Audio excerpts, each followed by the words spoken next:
So, ladies and gentlemen, I have someone with me today that you all know and love. You know his music, you love his stuff. And so I just want you to welcome Frederick William Hammond to the Lexi Show. What's up, man?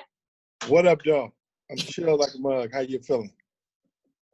I'm doing good. Now, this is not going to be, I know you.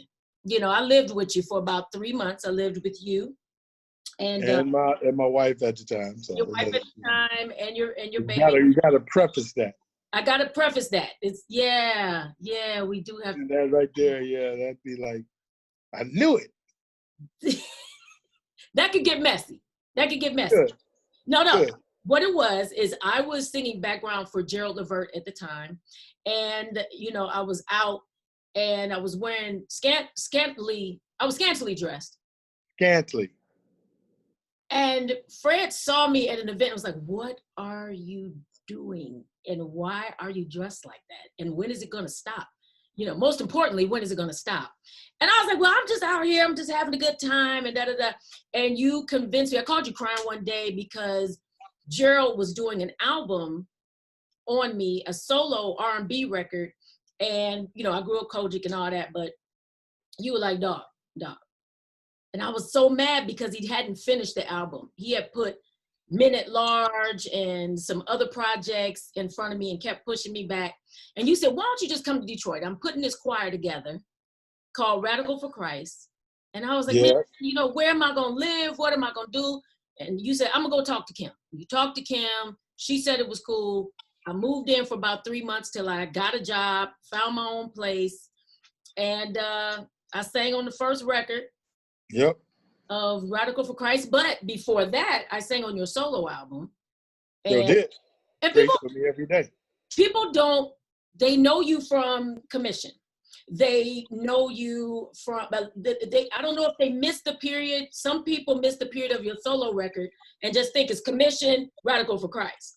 Yeah. But you had a period where you went solo on Benson Records, right? That's right.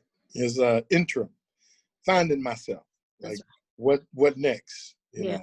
Yeah. What next? And I love those two records, because it got a chance to expose me or present me as an individual outside of commission.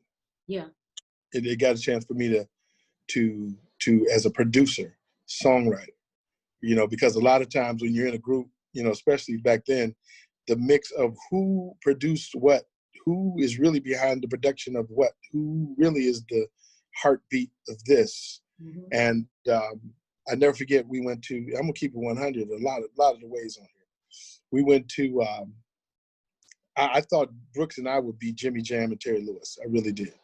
And I never forget, we went to GMA and in Nashville.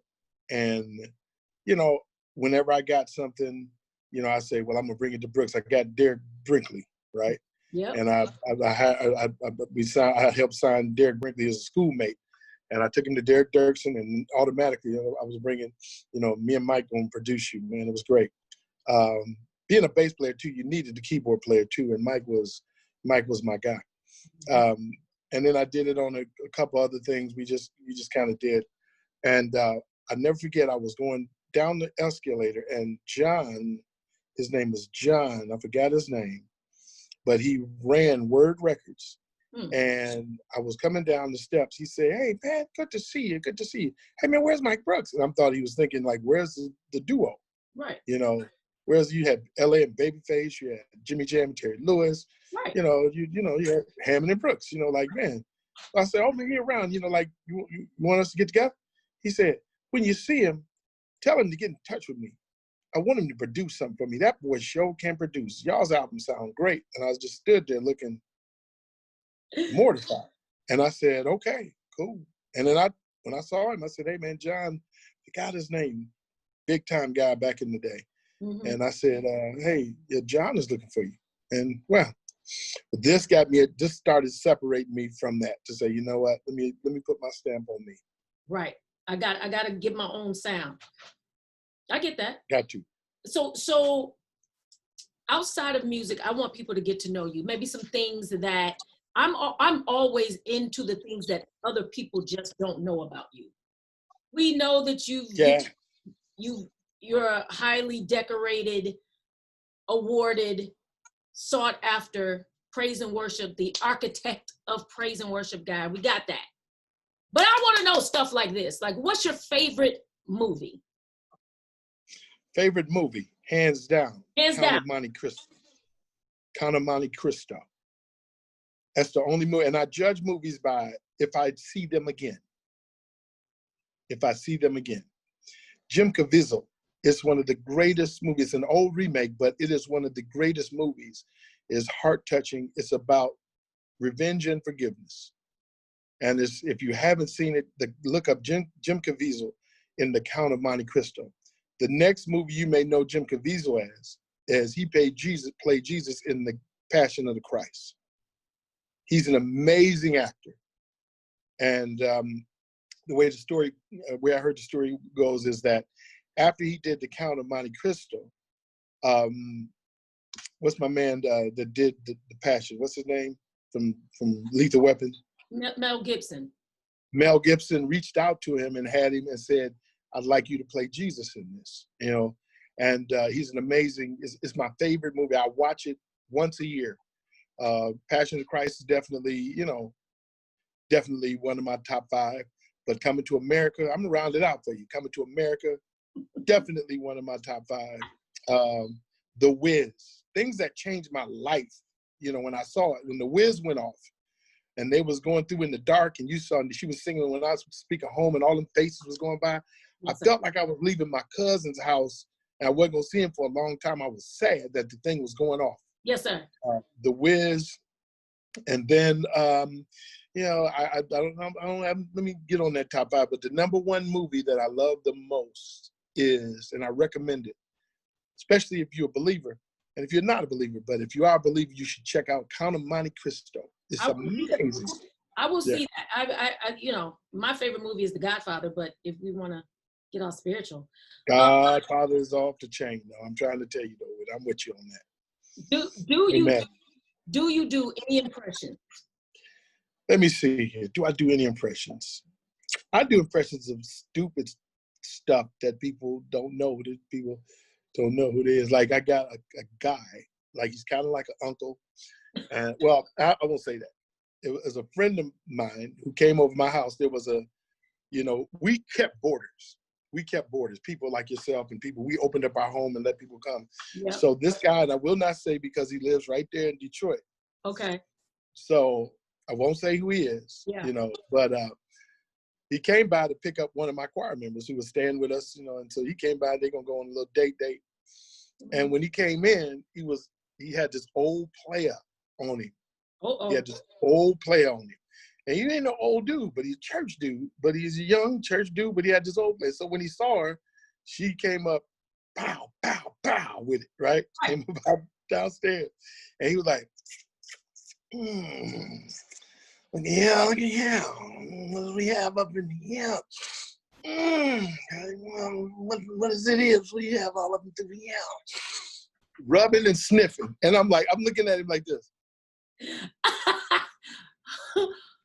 Oh, God. But it stuck with me. Yes. And so, what is this? We have all up in here. Yes. And you could tell him he wasn't flying. Oh, my God. Now, people don't know you as I know you, but you have a certain language. And so I need you to explain briefly what a splib is. You've been saying splib for the last, 30, 40 years? Yeah, at least. You've been back in the day. Jackleg, and you've been saying splib. What is a splib? A splib is a person so they would call them scrubs. Back in the day, was a scrub is a guy who thinks he's fine, but he ain't. A splib is a person who really carries a level of self-importance that is absolutely 9 times out of 10, the information he gives is wrong. But he says it in such a way. Yeah. That he convinces you like it's right. So, he can give you any information like, basically, did you know that Jesus was a zealot. And, if my cousins are zealots, yeah, I know it. Or here's one I just came up with the other day. And he would say something like this. Did you know that what you're carrying when your feet swell is called Bigfoot inflammabilitis? My uncle's a doctor, and he has journals laying around. And when I go over his house for the summertime, I read his journals. Just right, it's a real thing. I call him right now, but he's probably in surgery right now. But it is a real thing. You can look it up. And it's always wrong. The information is totally wrong. But he's always hanging with the cool people. Like, he's always up there, trying to be in the end. And everybody looks at him like a split. Yeah, he's a split. He doesn't know he's a split, but everybody else does. That's right. And somehow he infiltrates. That's what we'll call him now. We'll call him, come on, man. You really being a split right now. So I need to know these are things that are important to me. What is, if somebody said, Fred, this is it. This is your last day on earth.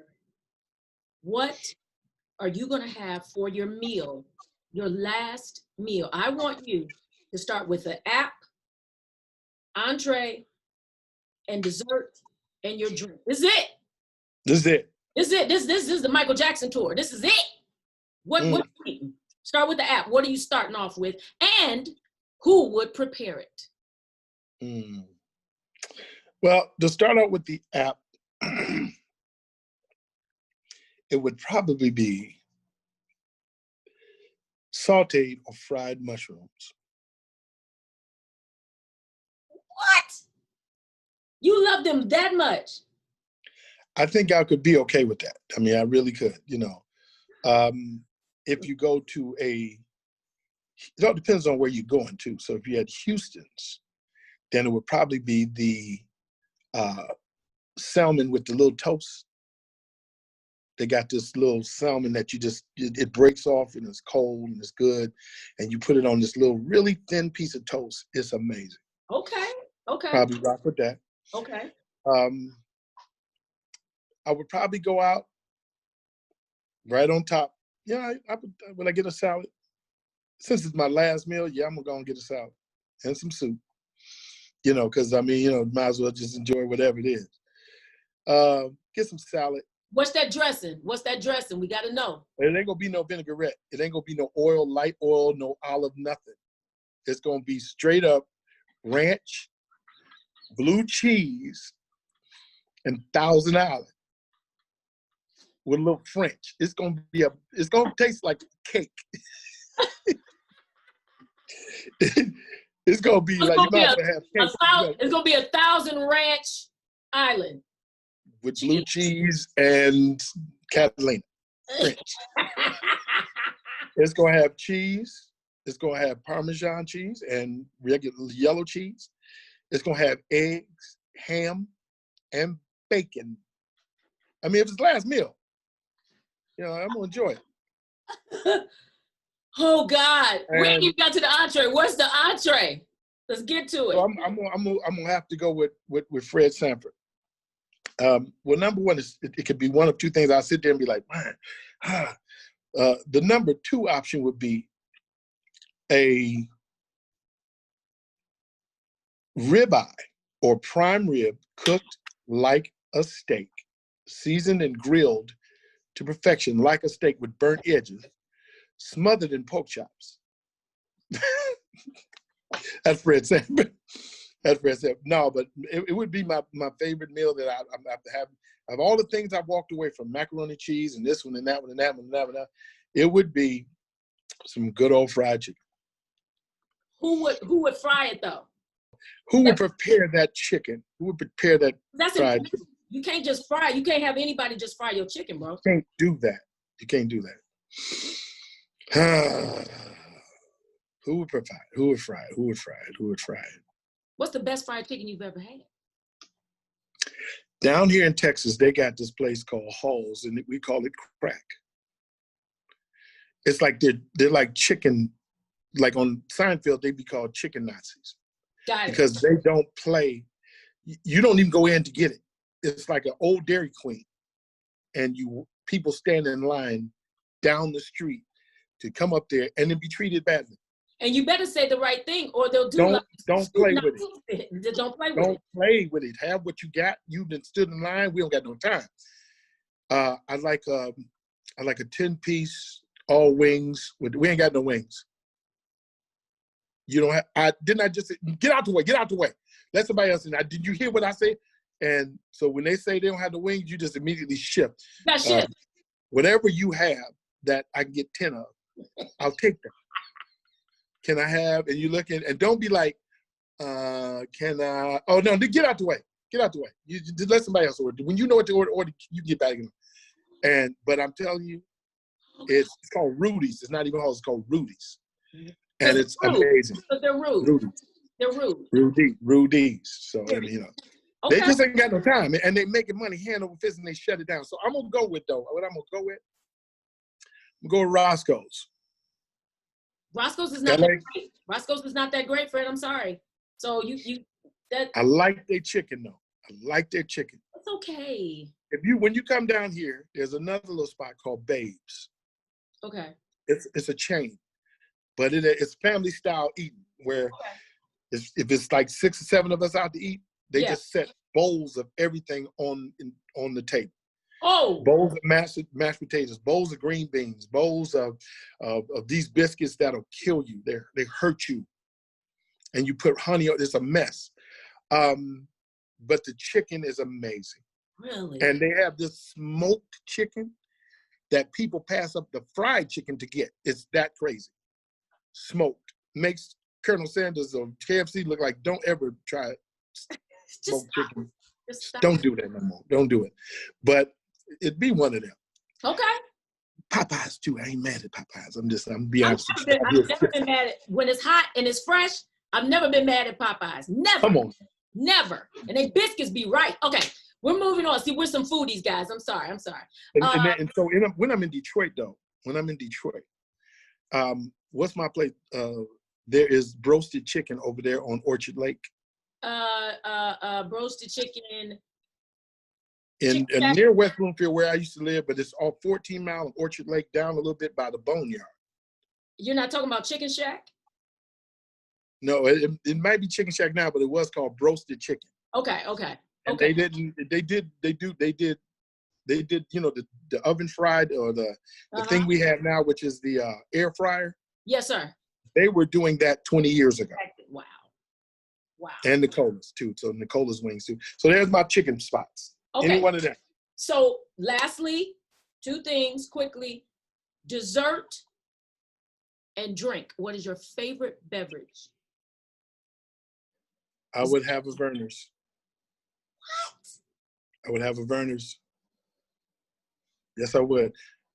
Or I would have my own drink, which is called Fred Hammond Ginger Brew. You know, just because, you know. Okay. Which is a ginger tea that has got some punch on it. I had some years ago, back in 2010, nodules started coming on my cords. Wow. And they gave me the purple pill. They scoped me and looked at everything. They said, Mr. Hammond, acid reflux. This is a problem. Oh, so I had a little pimple. And it was growing. So they gave me the purple pill. It did not work. 30 days, it did not work. One day I was going through, and I'm going to tell you why. Number one, Verner's is the best ginger ale you're going to ever have. Yeah. You know, and I was down here in Texas, and I stopped at a Kroger, and I saw 2 6-packs of Verner's. That's all it was. Everything else was loaded. And nobody knew. They were just passing up. I said, whoa, wait a minute. This is home. Boom, boom. Put them both in there. Mm-hmm. I drank one, and I drank, by the time I got to the 4th one, the pimple was gone. I was seeing clear. So I researched, and I got with a friend of mine who came by, and he cooked for me from time to time, healthy stuff and different things. He's my son's basketball coach as well. And he said, oh, no, man, ginger is key, man. I got this thing, I'll cook it. Let me cook it for you, and I'll teach you how to cook it. So he taught me how to cook this ginger tea and what ingredients to put in, and what kind of sugar, and what blah, blah, blah, blah. And I started making it. He started making it. All of a sudden, man, that thing went away. And on every tour, I take me about 6 gallons. And middle of tour, Joe said, why are you in the rafters now? I'm like, this right here, bro. And it's a drink. It's not like medicine. It's like you drink it with pizza and greens and, green beans and stuff. So I probably rock with that, my own drink. Wow, I didn't. Okay. You need to put it up? Are you putting it up for sale or? We are working on it. We've been through the testing phase. We've been through the where you go through and you get all of the chemicals inside of it tested and what you can add. We've been through all of that. Spent thousands, close to $20,000-$30,000 on testing it so we can get it ready for the market. We're close to putting it out, in some places, but the beverage business is, a little tough. Also with my barbecue sauce. My barbecue sauce is going out as well. So, we're working on it. Okay, I can't even get that because I am so intrigued. So that means that you can grill, but we ain't gonna go there. Oh no. See, people come from miles around to get my wings, my wings. Give me 2 wings to veil my face. And I'll fly away. 2 wings to veil my feet. Give me 2 wings to fly away, and then give me about 10 lemon peppers with some barbecue sauce to add to them 6. I want a 16-piece. Oh, I'm coming. Now I gotta come. I gotta come there. Listen. Now I taught my son. He's the grill master now, so I got him on there, and we good. Okay. I want to know this. What is the craziest thing that we didn't do dessert? Oh, okay, go. Hands down, peach cobbler with crust and less peaches. Not a lot of peaches. That's how I make it. And the peaches can't be real orange. They got to have a little gray to it. They got to have a little wither to it. It's got about that roux in the crust. Give me more crust, that edge. Give me that corner edge. Wait a minute. And the crust can't be doughy. Can't be. It's got to be flaky and good. And buttery. Buttery. Yes, sir. Don't spare the butter. Don't give me. I don't like white people peach cobbler a lot of times. I want because butter. It's too fresh. I want. I don't want fresh peaches. I don't. No, give me some right out the can that's been sitting on the shelf for about a year.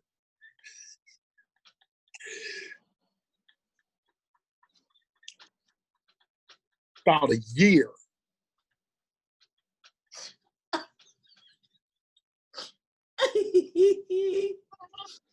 Okay, so what is the craziest thing that a fan has walked up to you and said? Has said? Craziest thing ever. A fan came up to you and you was like, praise the Lord. Hey, man, I just loved your music, da-da-da. And then they did what? You've been in this business a long time. What sticks out? Oh, man, what sticks out?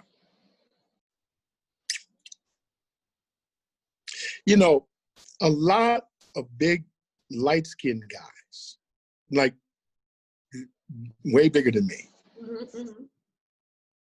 really come up to me and tell me, everybody say I'm your twin. And not my twin. But, hey, I'm not going to sit up and say that. I'm like, hey, doc, hey. That's pretty crazy to me. I mean, seriously. Number one, I'm 6'2". That's number one. Let's start there. I'm 358. Which I was 424 in January. Now I'm 358 now. Right? Come on. But I'm 358. And this guy is every bit of 5'9", 457. And he's like, yeah, doc, everybody say, I'm just that and other. And I'm like, yeah, doc, hey, man, hey. You are the king of saying a lot and saying nothing. You've always done No, say nothing at all. Hey. I give so many passes. So many. I just don't have it inside of me to hurt anybody's feelings. Say, hey, whoa, I heard the best one you said, I heard that.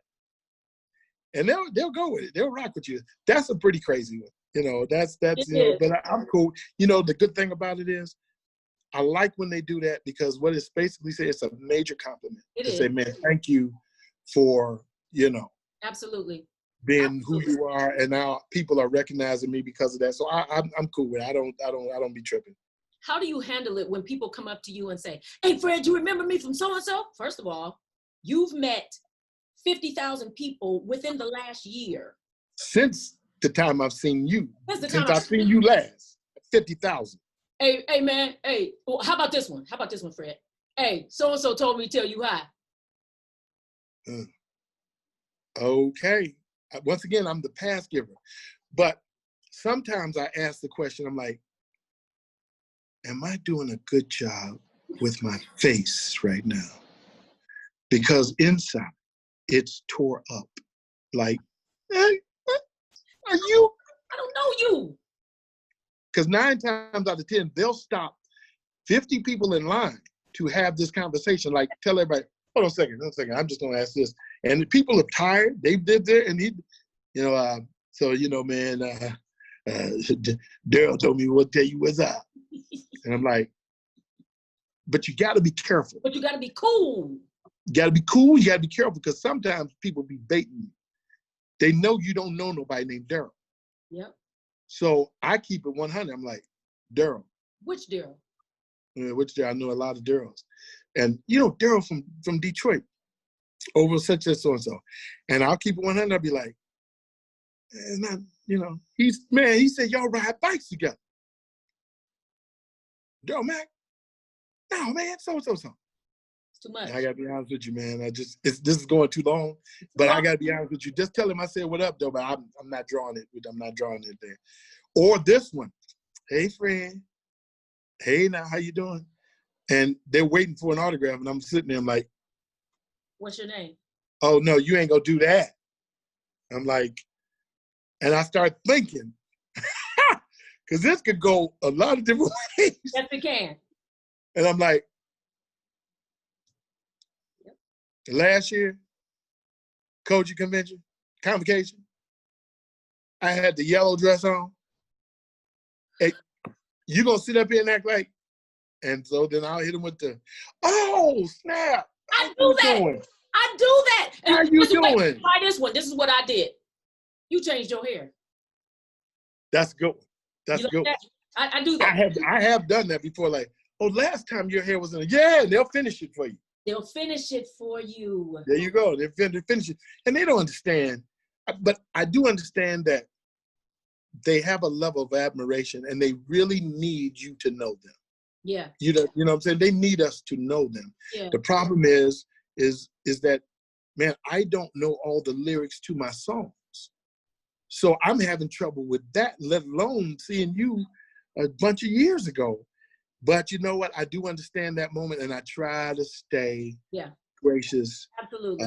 I try to stay gracious because that's what we do, and that's the part of ministry as well. And, and you have to be careful, too, once again, because they can say, oh, you ain't never saw me, you fake, you phony, and stuff. So you got to be careful. You got to balance it. You got to balance it, Name the celebrity that knew about you, and you were sure that they had never heard of you. Kerry Washington. Who? Kerry Washington. What? I got right the day we were doing verses, Kirk and I got hit up by a whole bunch of people, and she texted me, she inboxed me and said, DM'd me and said, hey brother, I'm praying for you today. I really love your music, and I'm praying for you today. I'll be watching. And I was like, no, is it? So I went to her page, and it had like 5 to 8 million people. I said, oh, no, that's. Oh, this is her. So I tried not to fan out. And so I said, sis, really appreciate you. Thank you very much. You kept it cool. I kept it 100. Keep it cool. I don't be up in everybody's space. But that right there, scandal. I mean, Ray, back in the day, I think I love my wife. I can go over. I'm a Kerry Washington fan. Okay. And so for her to have just said, hey, I'm praying for you guys. I love your music, man. You do great today. And then afterwards, got another one. I enjoyed you so much. That was a blessing to me. That was a blessing to me. I wouldn't have never thought. Who'd have thunk it? I love it. What is the one thing that almost made you throw in the towel? I'm done. The one thing almost made me throw in the towel. This is a dark place. You almost didn't recover from it. You almost didn't. I'm just checking. People just popping their heads in. I'm going to say the divorce. The divorce. I didn't think I could make it. I was literally just on fumes. And I did not protect myself in the media. I didn't go out and try to shame, my wife at that point in time. I didn't try to shame, because my wife is connected, my ex was connected to my kids. And my kids meant a lot to me, and they mean a lot to her, and they mean a lot to each other. So if I hurt her, I'm hurting them. We're already in devastation. Yeah. And the only reason that happened is I really realized that I'm not effective in this family anymore. With her, I wasn't effective. And that means the house was divided. And I could do better if I stepped back and helped from that distance. And that's what I've done ever since, made sure everybody was cool throughout the whole time. Even now, Kim and I are, really good friends. She lives in Texas, and, we're good, but I didn't think I would make it. I thought any day, people are going to walk away. I'm not going to make it. And depression, it was pure by faith that I was walking. There was nothing else, because I had no feelings. Yeah, how you say, I got a feeling everything. I didn't have no feeling. Wow. I had no feeling. And I thought, I'm done. Wow. Okay. Yeah. What has been your most embarrassing moment? I have a few. Don't flake about it. I mean, it has to. I have a few of those. I'm trying to think of them. I'm trying to think of them. Because you're so cool, you ain't never. No. You ain't never tripped in front of nobody. You ain't never failed. That's not the most embarrassing. I fell in front of a bunch of people at Remus Wright's church right here, Fountain of Praise, coming back on stage, and totally got my feet tripped up and fell. And it seemed like 17 guys came over to try to lift me up, which was the more embarrassing. The fall was one thing, but the fact that they would say, haul him up, hey, get it. That right there was pretty embarrassing. That was pretty embarrassing. But I will say this, here's the most embarrassing. Oh my God. Here's one of the most embarrassing things that happened, and it didn't turn out that bad overall. Commission, we were in LA doing the Soul Train Awards. Okay. And we were doing sound check, man, and people were running in, commission's here. And we were doing second chance, and man, they had the sound system banging and booming. And man, we really thought, because in gospel, we always think of that one thing that'll catapult us into where we believe we should be. Yes. And we got nominated for an award, and we were performing. They wanted us to perform. So amazing sound check. People was hollering and screaming in the audience, man. It was like, man, this is it. We was trying to, Lord, thank you for this day. We went up and prayed, thank you, Lord, for this. We go down, we put on our little Van Grack uniforms. We had all these hood stuff, and we walk out on stage. And when they started playing the track, we couldn't hear it. It was real low. Oh my God. It had no bang to it. Oh my God. And so to us, it felt like, and nobody in the audience was moving. So it wasn't even loud in the house. It was like the sound man started doing something else and forgot. We're on television, and this group, they're like, who is this group? And my heart had fallen, and we were all up there, literally trying to sing it through. It's on YouTube, Commission Soul Train Awards. Oh my God. Yeah, it is. But on that stage, we could not hear. There was no such thing as in-ear monitors for us. Hold on a second. Oh my God. Do this here. And we're looking at people who are just, all of our Snoop, Wayans, everybody we just saw and admired. They're just sitting there looking at us like, and we're just singing. And I don't know how many minutes it was, but we were supposed to go through a whole nother section of the song to get ready to go to the event. And they said, all right, that's it. Everybody, stage, get ready, get set up. And they just cut us. And people were like, what? What? What? And nobody clapped. And the stage manager came and, come on, guys, let's move. Let's move. We got to get off. We got to get off. And we were done. And literally, so what happened was MJ, Mike Jack, was going through that rough patch in court, and he broke his foot. And he was, doing some due diligence, some repair to his image by coming to a place he had never come before, which was the Soul Train Awards. Wow. And when they announced it, they said, we got to cut some minutes to add this to the show. Right. And they cut the gospel guys' minutes. And we were just standing there. I could see if it was bumping and people was up and they cut us. But the music was soft.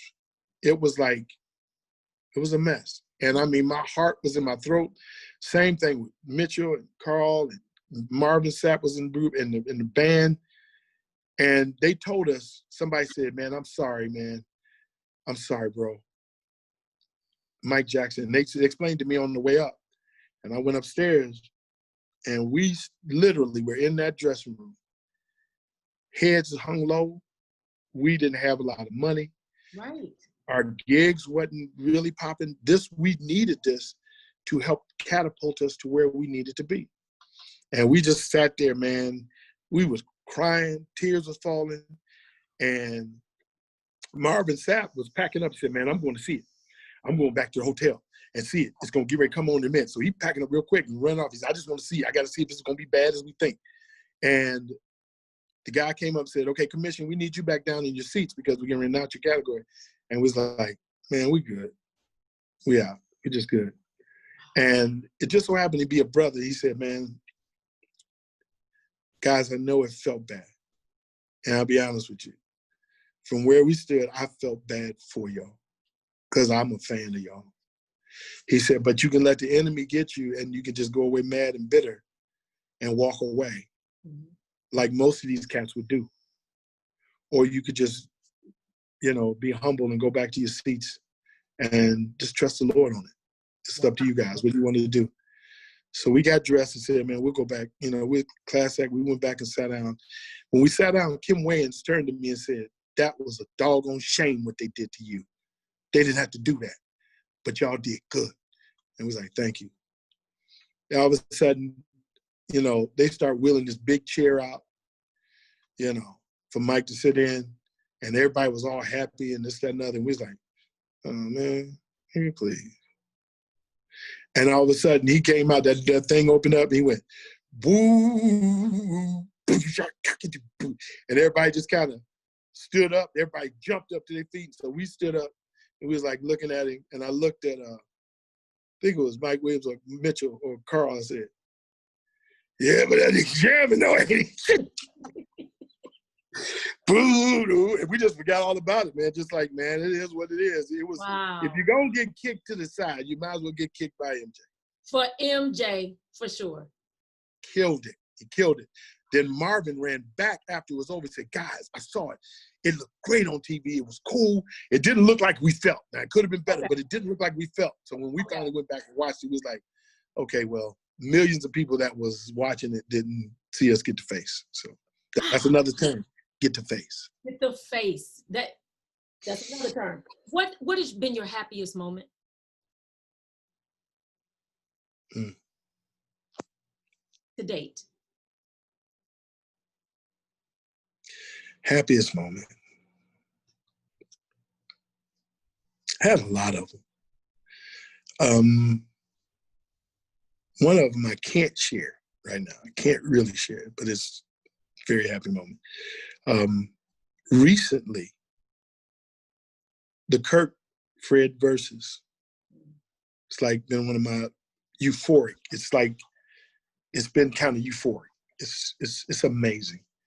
The way it happened, we'd seen it all on Instagram. And we were Fred and then Kirk versus each other. And I wouldn't even answer it. People called me. I said, I'm not doing that. I'm not doing it. One, I don't know what it's about, and I'm not doing that. Number one, let's just be 100. Nobody can go up against Kirk. Kirk is the premier artist of the decade. Even if you got great music, and if it stands, they know him. He's been marketed better than anybody else. Mm-hmm. So it's suicide for anybody to want to do that. So I'm not doing that. That's number one. Number one, I don't believe that anybody in gospel music should verse anybody. It should never be about a competition, and I'm not with it. Right. Y'all can just stop talking to me. And man, I had so many people call me, yeah, man, we need to do this, but it's this, that. And I said, nope. But it would do this. I said, nope, y'all can stop talking to me about this. Right. Then George Floyd died, and I watched it. And cried like a baby. Yeah. Like it was my cousin. Yes, sir. Or my brother. And then I got a call from Kirk, Timberland, and Swiss. And Bishop Jacobs was on the line at the time, then he got off. And Kirk said, the N-word, you know why we're calling? Yeah. And I was like, okay, so what's up? And Timberland and Swiss said, man, we need a hug. The country needs a hug. Man, it's so much anger, and we got to do something with this platform. Yeah. And we had some other people that we were going to do this week, and then we canceled, said we ain't going to do nothing based on this. We're going to give some space. But then we thought, we need God. Woo. And you too. And at that point in time, I was like, I'm in. We know how to swing this. I'm in. And then we started the planning session of, I'm going to go to Kirk's place, and we're going to do it together. And we're going to show unity. We're going to celebrate each other. I loved how John and Hez did theirs, and we wanted us to take it even further, to really celebrate even more. I love Jill and Erica's, but I wanted to take it even further. Yeah. Kirk did too, and that's what we just want to give you all something. So we wanted the sound to be right, so let's be in one place. Let's really do this. Let's pick 20 songs a piece and blah, blah, blah. And that's the most recent.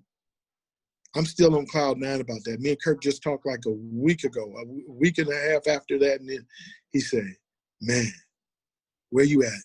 I said, man, I'm still feasting, bro. He said, wasn't that crazy?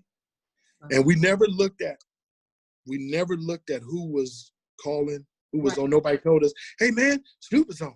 Hey man, Kevin Durant. We didn't even know how many people it was. We didn't even know what to say. These many people are online mentioning it. Right. We got lost in the moment, and we just enjoyed it. And that right there was one of the happiest times, along with Stevie Wonder coming up singing Jesus Be a Fence with Me. That was pretty happy too. Yeah, that's legendary. What's your favorite sound? As in sound, or like any sound? Any sound at all. What is your favorite sound in the whole wide world? Excuse me. I like laughter. Me too. I like laughter. I love, and not just any laughter, because some laughter is poison. But I love laughter from people I love. That's good. I love laughter from people I love that I make laugh. It's the best feeling. So it must be that high that comedians get when they kill the stage and people are laughing, and it has to be that thing. Yeah, it is. It's hypnotic. It's a medicine. It is. It really is. I love it. Bucket list. My last question is, what is one thing that you must accomplish, if you can share that? You gotta do before you get up out of here. This has to get done. Has to get done. Doesn't have to be deep. You can say, hey, I have never climbed a mountain, or I have never swam in any of the 7 seas. I've never I've never ate a chicken breast in Dubai. I don't know I've never been in an underwater. I've seen underwater homes, or it's like some weird, like I would like to experience that. But what is yours? What is your thing that you have said to yourself? Nothing that you're making up now, but you have said to yourself, I gotta do that. I gotta do that. This could be scary. Okay. Because a bucket list is before you bump. Yeah. Or you do the body.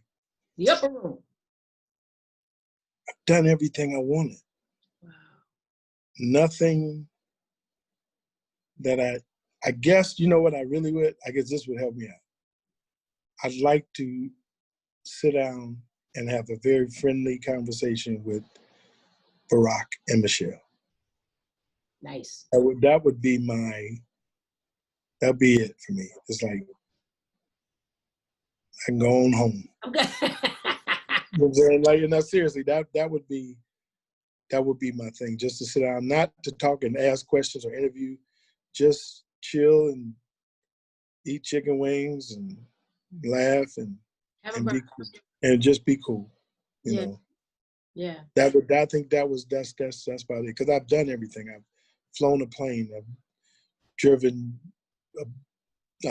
driven boats, and I've jumped out of airplanes and jumped out of helicopters. I've been in the Army, been in the military.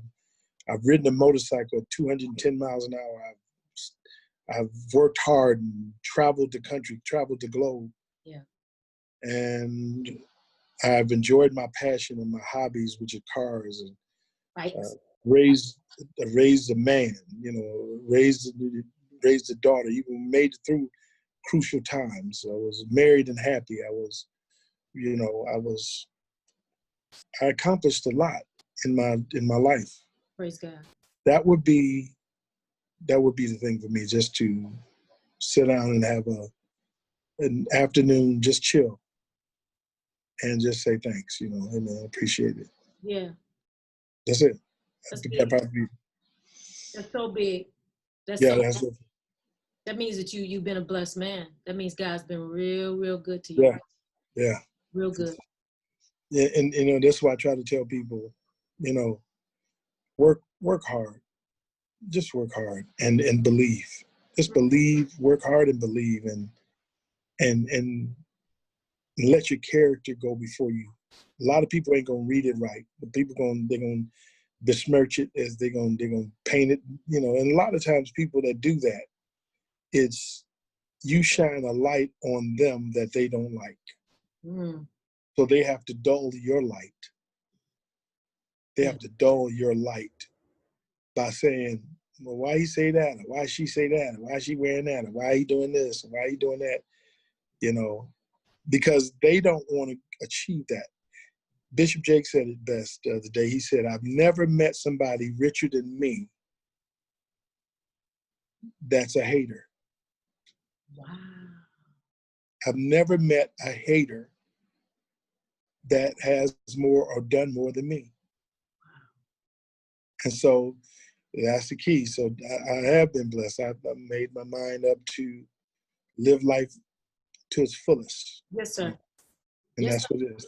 That's that. I hope you ain't riding those bikes at 210 miles an hour anymore. No. I done gave all that junk away. I'm now riding slow bikes with music on it. Music on it. You hear me? I'll be playing like low ride. Cisco Kid was a fit stupid. And my system is on point. Yeah, I'll be playing that old player stuff. I'll be playing that. Da, da, da, da, da, smiling in your face. I'm playing the OJs. Yes, sir. Yes, sir. When you get a Harley, you got to roll like that. You got to play that old stuff. Give me one quote from The Wizard of Oz. Go. From The Wizard of Oz? Let's go. Not The Wiz. Because I sat and watched The Wizard of Oz. I sat and watched The Wizard of Oz, and you kept rewinding this one part. And you from now on, you'll be history. You'll be history, and we shall glorify thy name. You will be a bust in the Hall of Fame. That's what I told you who wrote that. I told you who wrote that. I told you how it got written. This is just me now. This is just me. When you hear somebody say, you got these two white guys on the piano, I was like, from now on, you'll be history, and your history, and we shall live on the same, and you will never lose the same. And Willie, from third over in the corner, sweeping. Yes, sir. We're looking at him like, I wouldn't bring that. And they're like, Willie, you got something to say? He said, right there. I'm gonna tell you what you need to do right there. What you need to do is put this part, sing that third part. I'm gonna show you. From now on, you be history. You be history. And you need to say this. And we shall glorify thy name. Hey! Willie was just shouting. And they looked at him like, oh, he really believes it. That really touched him. Let's put that in there. It just might work. And guess what? Because it don't match. And we will glorify. We will glorify. That's Pentecost. We shall glorify thy. See, it's the glorify and thy that makes a church. Yes, sir. Yes, sir. I recognize church. They say game recognized it. Church recognized. I was kept rewind. No. That's that. Hey. We shall glorify thy name. This is a sanctified movie. Them devils, get out of here. Get it out of here. Yes, we shall glorify thy name. Fred, you know that's church. I know it is. Thank you for being with me today. Thank you for being on the Lexi Show. Thank you for being transparent. And we always have to end on a carnal note. Do you like more treble or more bass? Bass. That has nothing to do with the fact that you play bass. Ain't got nothing to do with it. Nothing to do with it. I guess that's why I do play bass. I like that bottom. I always like that bottom. When I was in junior high school, when they first start coming out. Yes, sir. I always liked the hippie girls. Okay. I was attracted to the girls with a little bit more hips. They didn't have to have a lot of top. Yeah. And I just bowed to peer pressure because everybody talk about everybody. Oh, she flat chested, bro. Right. And I'd be yeah.